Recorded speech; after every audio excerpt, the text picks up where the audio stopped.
ఇక్కడ గంటలు మోగవు, నీడలు కనిపించవు. దేవుడు అనారోగ్యం బారిన పడతాడు. ఆ సమయంలో ఆలయం 15 రోజుల పాటు మూసేస్తారు. ఆయుర్వేదంతో చికిత్స చేస్తారు. దేవుడు కోలుకున్నాకనే ఆలయం ఓపెన్ చేస్తారు. ఇది ఎక్కడనో కాదు, ఒడిశాలో ఉన్న పూరి జగన్నాథ్ ఆలయం. ఇక్కడ రోజుకు లక్షల మంది భోజనం చేస్తారు. ఎప్పుడు తక్కువ కాదు, వృధా కాదు. ఆలయం బయట సముద్రం శబ్దం గట్టిగా వినిపిస్తుంది. ఆలయం లోపలికి వస్తే పూర్తిగా నిశ్శబ్దంగా ఉంటుంది. గద్దలు, పావురాలు, కాకులు గోపురంపై కూర్చోవు. ఏ పక్షి కూడా ఆలయం పై నుంచి ఎగురవు. ఎందుకు ఏంటి అనేది ఈ వీడియోలో తెలుసుకుందాం. సో ఈ వీడియోని ఎక్కడ స్కిప్ చేయకుండా పూర్తిగా చూడండి. సో ఈ వీడియోకి ఒక 10K లైక్స్ టార్గెట్ ని పెట్టుకుందాం.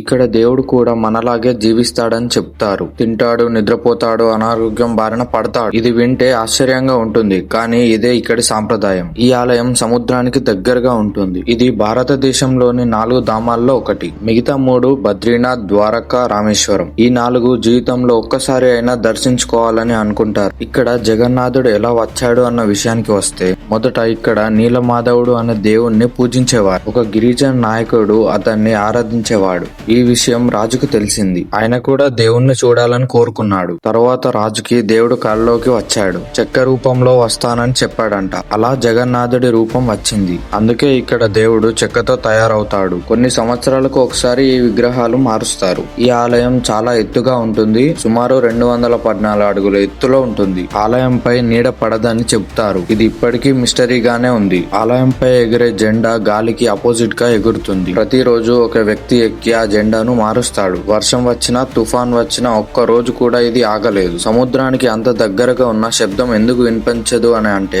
బయట అలల శబ్దం బాగా వినిపిస్తుంది, కానీ ఆలయం లోపలికి వెళ్తే ఆ శబ్దం పూర్తిగా ఆగిపోతుంది. బయటకు వస్తే మళ్లీ వినిపిస్తుంది. దీని వెనుక ఉన్న సరైన కారణం ఇంకా ఎవరికీ తెలియదు. ఇక్కడ జగన్నాథుడి మహాప్రసాదం అంటే ఏంటి? ఇది ప్రపంచంలోనే అతి పెద్ద ఆలయ వంటశాల. రోజుకు లక్షలకు పైగా ఇక్కడ భోజనం చేస్తారు. మట్టితో చేసిన కుండల్లోనే ఈ వంటలన్నీ చేస్తారు. ఎంతమంది వచ్చినా అందరికీ సరిపోతుంది. ఇప్పుడు ఎక్కువ కాదు, తక్కువ కాదు. దీన్ని దేవుడు కృపగా భావిస్తారు. దేవుడు అనారోగ్యం బారిన పడతారని ఇక్కడ ప్రజలు నమ్ముతారు. ఆ సమయంలో ఆలయం అనేది మూసేస్తారు. ఆయుర్వేద చికిత్స చేస్తారు. కోలుకున్న తర్వాతనే ఆలయం ఓపెన్ చేస్తారు. అసలు ఇక్కడ రథయాత్ర ఎందుకు అంత ఫేమస్ అన్న విషయానికి వస్తే, 3 భారీ రథాలు తయారు చేస్తారు. లక్షల మంది వాటిని లాగుతారు. కులం, మతం తేడా ఉండదు, అందరూ ఒకటే. ఇదే జగన్నాథ తత్వం. ఈ ఆలయంలోకి ప్రతి ఒక్కరిని అలో చేయరు. కొందరికి ఇప్పటి వరకు అలో లేదు. సాంప్రదాయాలే ఇక్కడ చట్టం. ఈ ఆలయం వేల సంవత్సరాల నియమాలతో నడుస్తుంది. ఆలయంలో రోజుకు 6 సార్లు దేవుడికి సేవలు జరుగుతాయి. ప్రతి సేవకు ప్రత్యేకమైన పేరు ఉంటుంది. ప్రతి సేవ వెనుక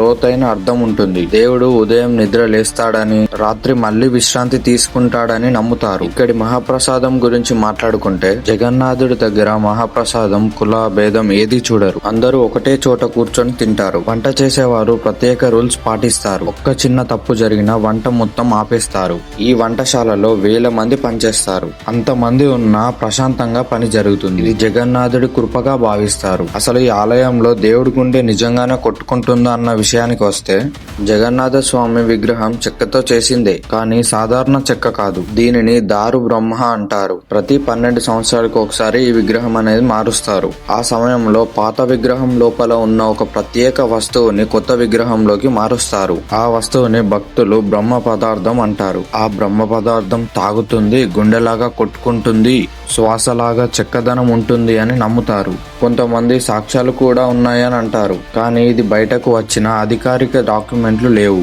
ముఖ్యంగా ఒక విషయం మాత్రం నిజం, బ్రహ్మ పదార్థాన్ని ఎవరు చూడరు, చూసినా చెప్పకూడదు. అందుకే ఈ విషయం రహస్యంగానే ఉంది.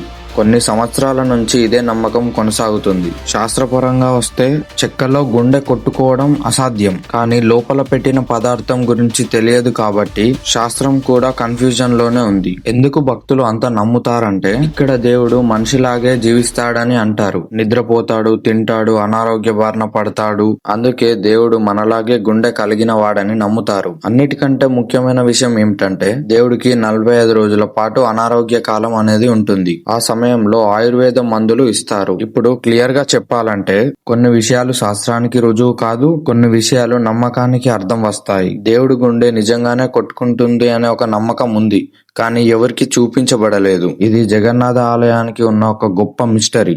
ఇది కేవలం ఆలయ కథ కాదు, ఇది దేవుడి హృదయ రహస్యం, ఇంకా భక్తి విజయం ఉన్న కథ. సో ఈ వీడియో కనుక మీకు నచ్చినట్లయితే మన వీడియోని లైక్ చేసి మన ఛానల్ ని సబ్స్క్రైబ్ చేసుకోండి. Thank you.